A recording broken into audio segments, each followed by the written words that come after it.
All right. Peace, and blessings.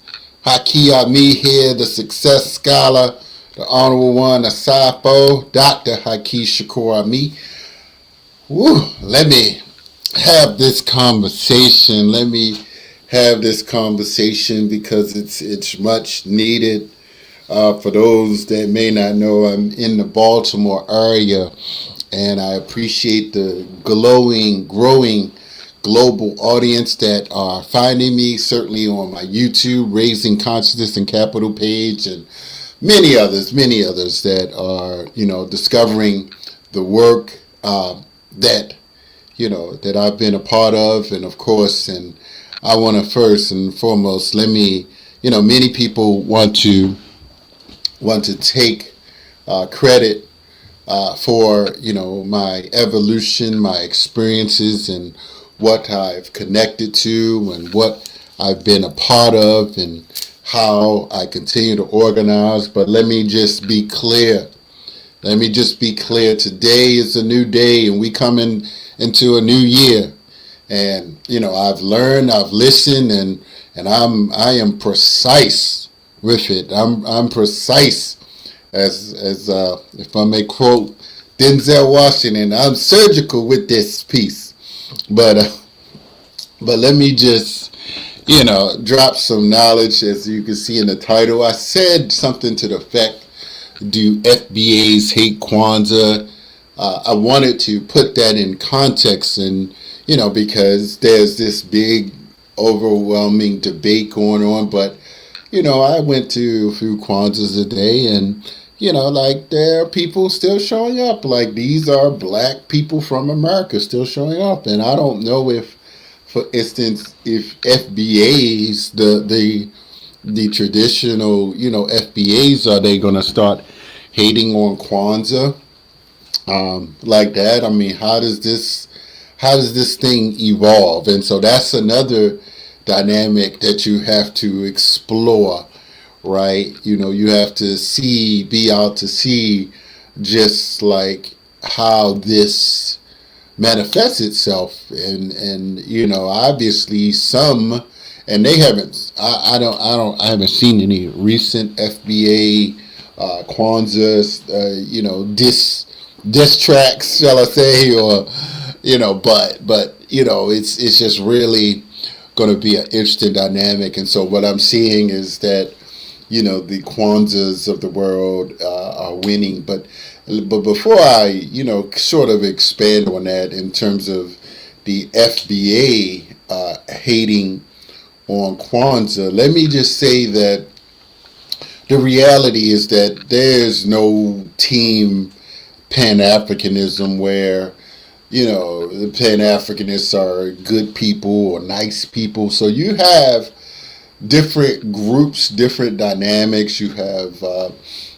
this Kwanzaa that I went to, there were Muslims, there were, Christian, Pastor, Turner from Empowerment Temple was there. His family, he brought his whole family. That was great, And so, Sister Velma Muhammad, from the Nation of Islam was there, 84 years old. Shout out to Mama, Sister Velma. And so, no, unfortunately, I didn't speak. Someone sent me something. I see it. But no, I didn't speak, and I don't speak everywhere. I mean, although yes, I did, and this is Dr. Arcana's book, and so yeah, she is like the global recognized Pan-Africanist. And so yes, I did get a Dr. Arcana Excellence Award, and so but most people who celebrating Kwanzaa, they don't even know who Dr. Arcana is, and so, but there is, for instance, this split between black people who celebrate Kwanzaa and Africans, traditional Africans. There was a very minuscule. There weren't many continental Africans at either Kwanzaa, and so it's generally an African American celebration, and so there wasn't And so yes, no Africans generally participate, and obviously no FBA, if that's like anything like that. So there's some interesting dynamics to see, like who actually will show up for continually to show up for Kwanzaa, and would people actually come like against Kwanzaa because it's not traditionally a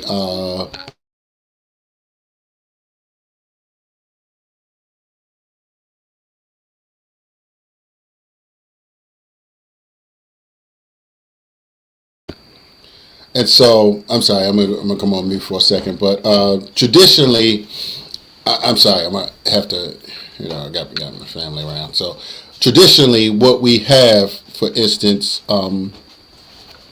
is individuals that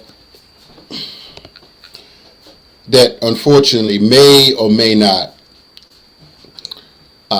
align themselves. And I'm going to do another video on these different cultural community groups, because many people may not know of them, and I have been through different types of knowledge and systems. And so you see people, and I'm generally cordial and friendly, and try to make people feel appreciated, respected, and honored, like anywhere I go. Like they didn't have like water at this Kwanzaa thing. Like, I mean, people were selling like juice, but nobody had like water. So I had to run out and go and get like some waters.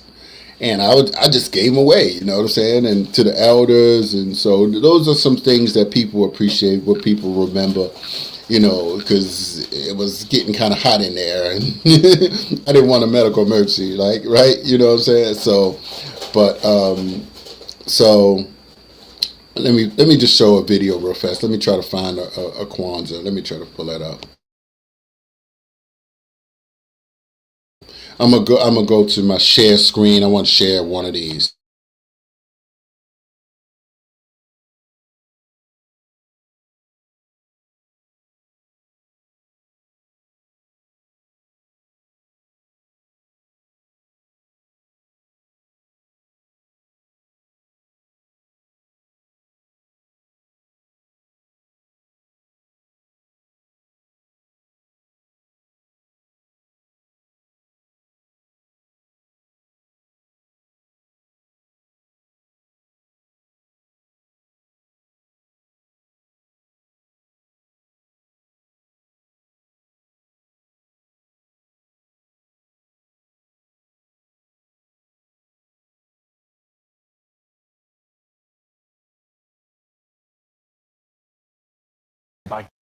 Karanga, I'm sorry.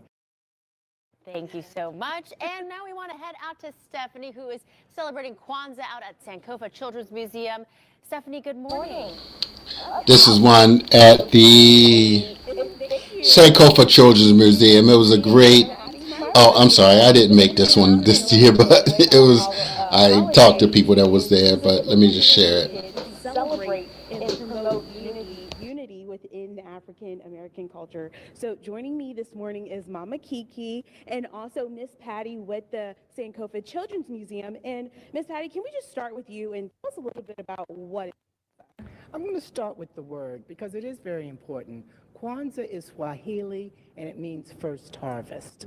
And in an African culture, that's a period where you want to learn culture, you want to honor your ancestors, and reach out to the community. And that's what Sankofa does. But in 1966, Dr. Mulana Karanga decided that he wanted to restore African culture in the community, because in the late 1960s, there was a lot of Black freedom movement. So there needed to be some type of resurgence to get the communities together. Here comes the word Kwanzaa, because now it's teaching the community, it's bringing people together, it's all about learning and giving. So those 7 principles were created from that first harvest. Okay, so right in front of us, I know this is a Kenora, the candle holder, and we have candles. And I know this holiday is celebrated right after Christmas. So how does it start? Okay, it starts from December 26th through January 1st. So it's bringing in the new year. Okay. And as I stated, Kwanzaa and that first harvest, you see the materials from the first harvest. And again, that's very important for African cultures. But when you think about the 7 principles of Kwanzaa that start on each day, those principles can go on throughout the year. Because it is teaching being purposeful, working with family. And speaking of purposeful, you know, this is a holiday that you want to instill in kids when they're younger, and let them know about the history. So here at the Sankofa Children's Museum, what do you guys teach children and about the holiday? Thank you. We teach children all year long, not just about Kwanzaa, but using the principles of Kwanzaa, especially the unity part, the wanting to recognize how people need to work together in order to proceed and get ahead.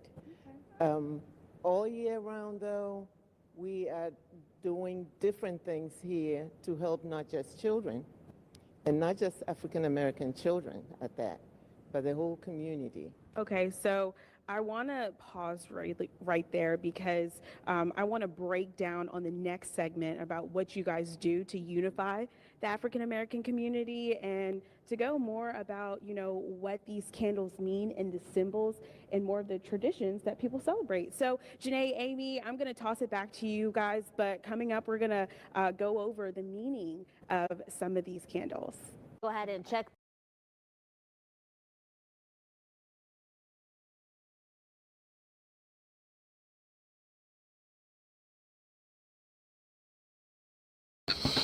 All right. Pawn sell, peace.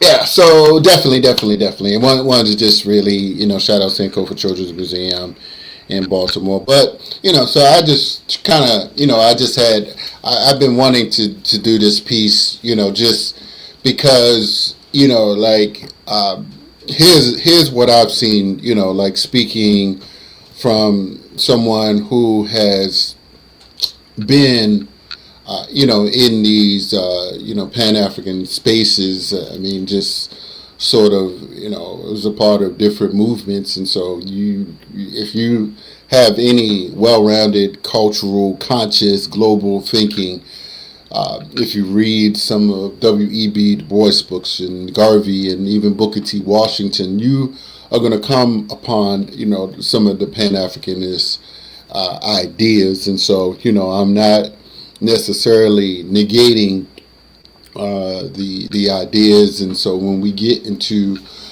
these principles, I just want to just let people know that don't necessarily you know, expect, for instance, for, you know, like a movement or allies to come out of, you know, particular Kwanzaa networks and events. You know, I mean, generally speaking, and this is from someone, you know, because some of the elders, for instance, they are more, you know, culturally into it, and they're more like robotic in a sense. But, you know, people have different challenges in life, and if you have, you know, fiscally, you know, money challenges, and, you know, you go to a Kwanzaa thing, you know, I'm not saying it won't help you, but I've just seen, for instance, that, you know, even though some people, you know, go to these things, you know, and I happen to know some of them, their hearts, you know, and their minds do not get developed. And I'm looking at some of the elders. I'm looking at an elder as well as someone like under me, you know, in the age sets. And I'm just like, you don't have the ethics and morals.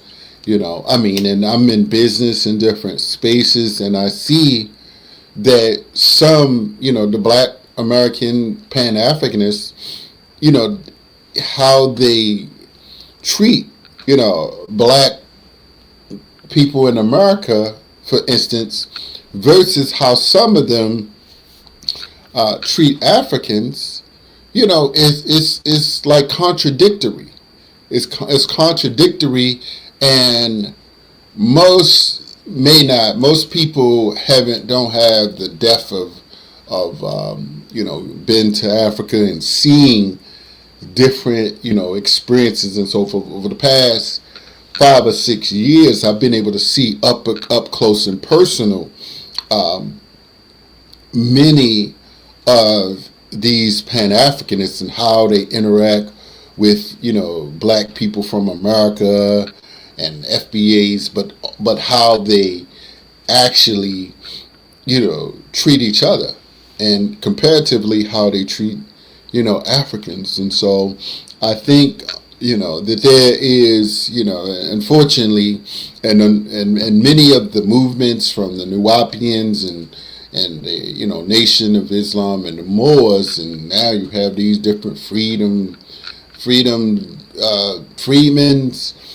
oddities. They don't have the experience, for instance, like me, to really dissect what's happening, for instance, in these different cultural communities.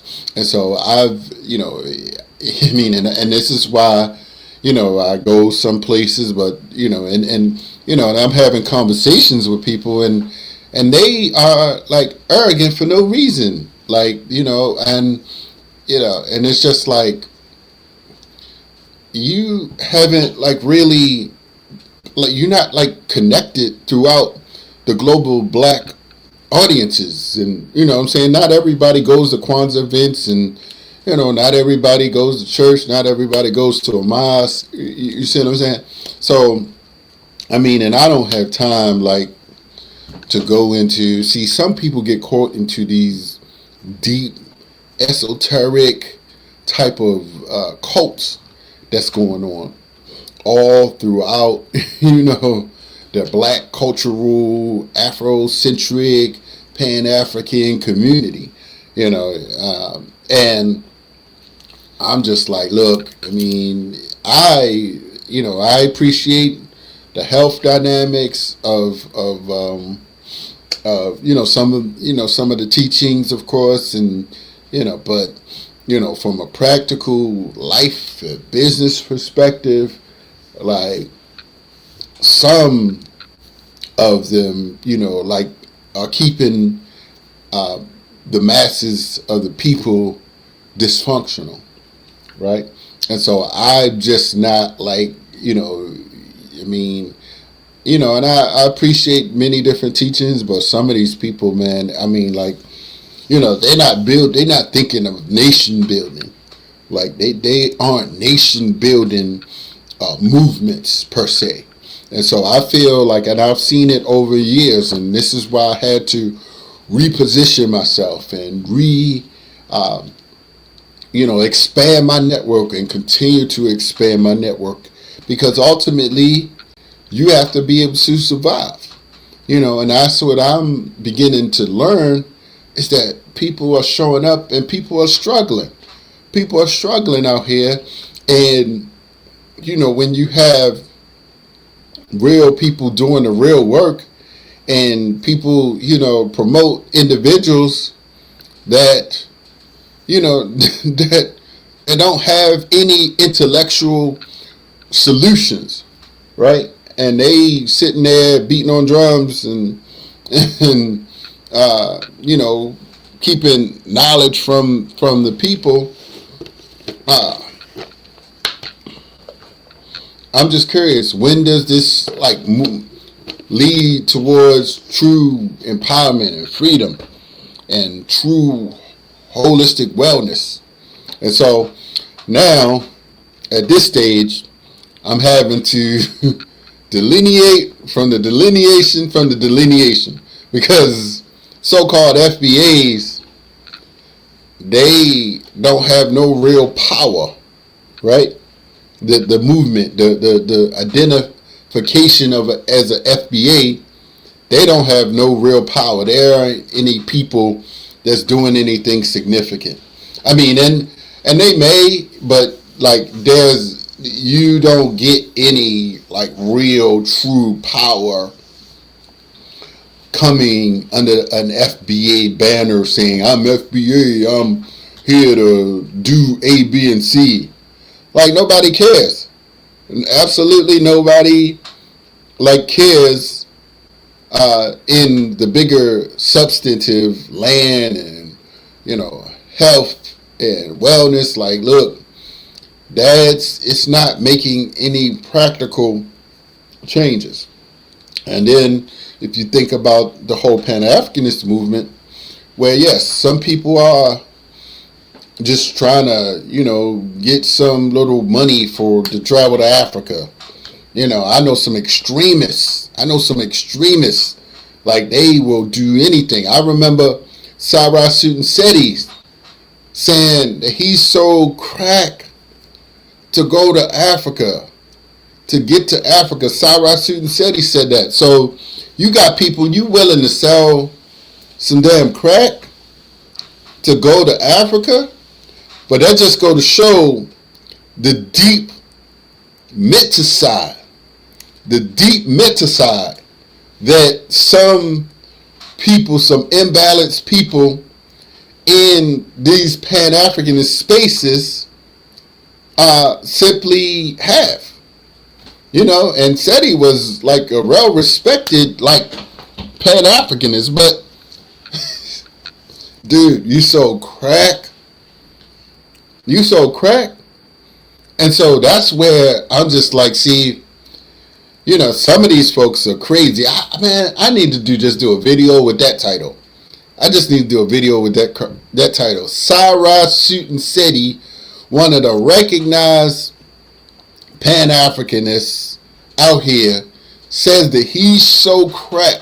He was so hungry, so starving to get on a plane to feel good to go to Africa that he sold something that could possibly kill another black person. Right? So I'm just telling you, man, some people, it's like a drug. It's like a drug, and they will do anything. Some people will do anything to go to freaking Africa. And I mean, I'm just saying, brothers, like, look, if you go to Africa, get your damn business, get your damn money, and you work, and you develop certain business acumen and skills and knowledge. Like, you can't be out here socializing and beating on drums unless you're the best damn drum beater out here. But if that's the only talent and skill that you have, you need to stay your ass home. Right? And so, unfortunately, we have many of these people.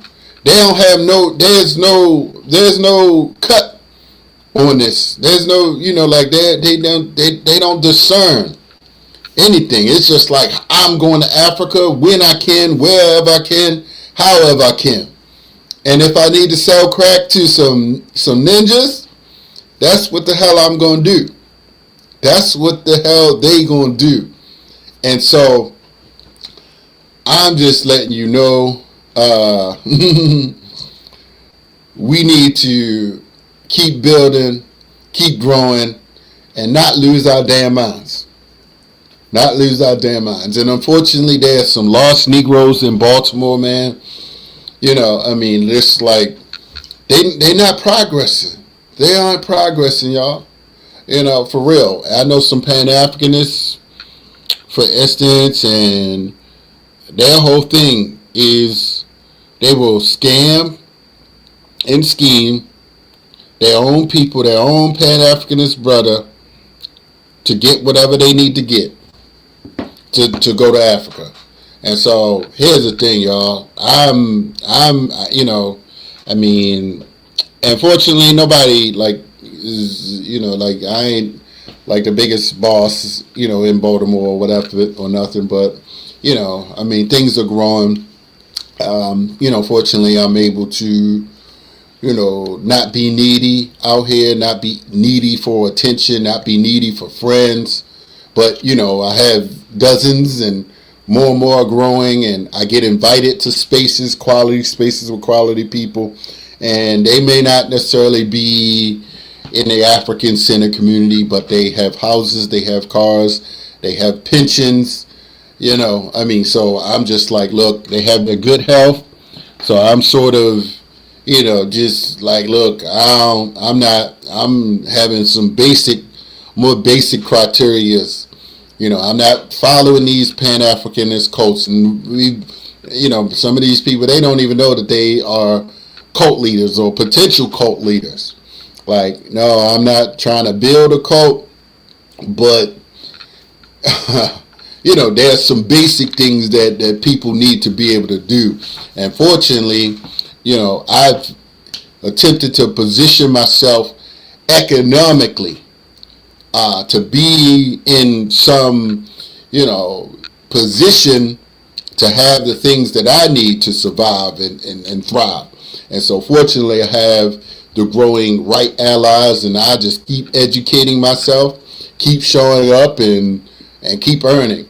And so fortunately, growth is going to happen, and I've read the right books and connected to the right people, and I'm very pleased that over the past few years, things have continued to happen for me. And so progress is about to be made on another level. And so if you don't see me, like speaking at some of these Kwanzas or whatever, don't you're not missing anything. I'm just saying it's good to go, but tune into the Success Scholar if you about building anything, if you're about organizing on different levels. And so we, I may not be at the top positions or whatever, but I've been dropping some good knowledge to ensure that you can create some options for yourself, and you don't get addicted to some of these different Pan-Africanist cults that are out here and organizations that aren't moving the people forward. And so that's all I have to say, y'all. Stay tuned, stay connected to the Success Scholar, Dr. Hakeem Shakur Ami. Man, that was almost 30 minutes. I'm doing my thing tomorrow. Brother Browder be in town, Anthony Browder. I'll be sliding through. Yes, I am in Dr. Runoko Rashidi's film. So shout out to Dr. Rashidi. He has a birthday. When is this? I can't recall, but yeah. So we good, y'all. Stay tuned in. We're making progress. Keep on moving and going to another level. Don't get caught up in some of these, non-progressive, moving forward political Pan-Africanist groups or it's time to make some real moves.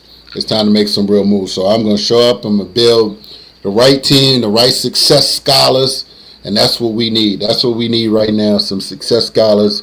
It's about, it's about taking care of yourself and ensuring that you don't end up, looking, like you haven't accomplished anything when you're 50 and 60 and 70, So I'm not going to be in those categories. And so fortunately, I'm a little bit behind on some things, but I'm not staying behind with these Negroes. You know what I'm saying? Because they will keep you, because they ain't making no moves, and they will keep you, enslaved to these different cultural, religious, type of ceremonial Negro stuff.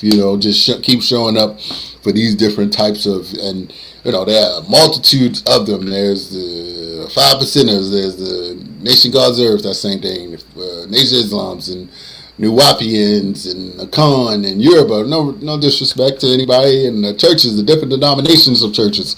And so now we have a new one, a new type of cultural church like that people, and it could be a good thing. It could be a good thing because I go because there's some positive things that can manifest from the principles, but I'm just saying that some of these Pan-Africanists aren't worth 2 cents, y'all.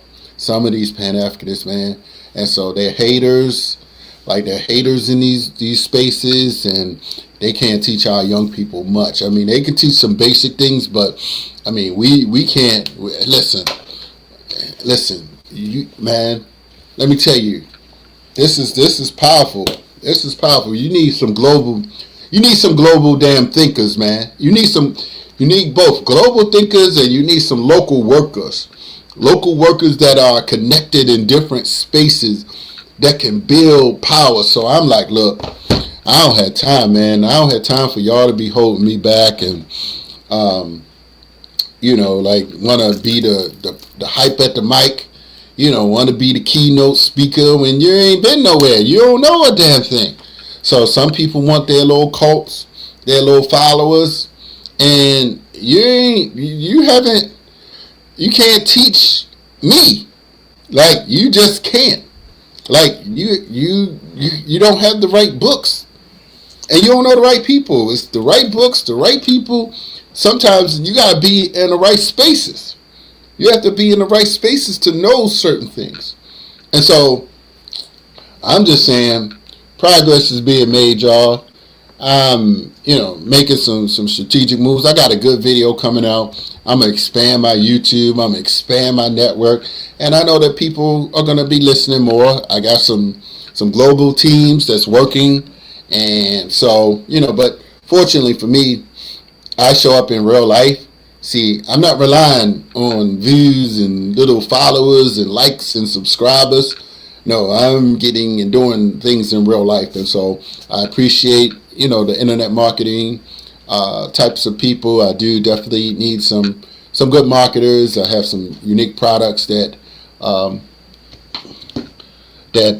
we can build a legacy on. So, all right, y'all. We out. Peace and blessings. Stay tuned to the Success Scholar. Dr. Haki Shakur Ami. I'm out. Have a good night. Peace and blessings.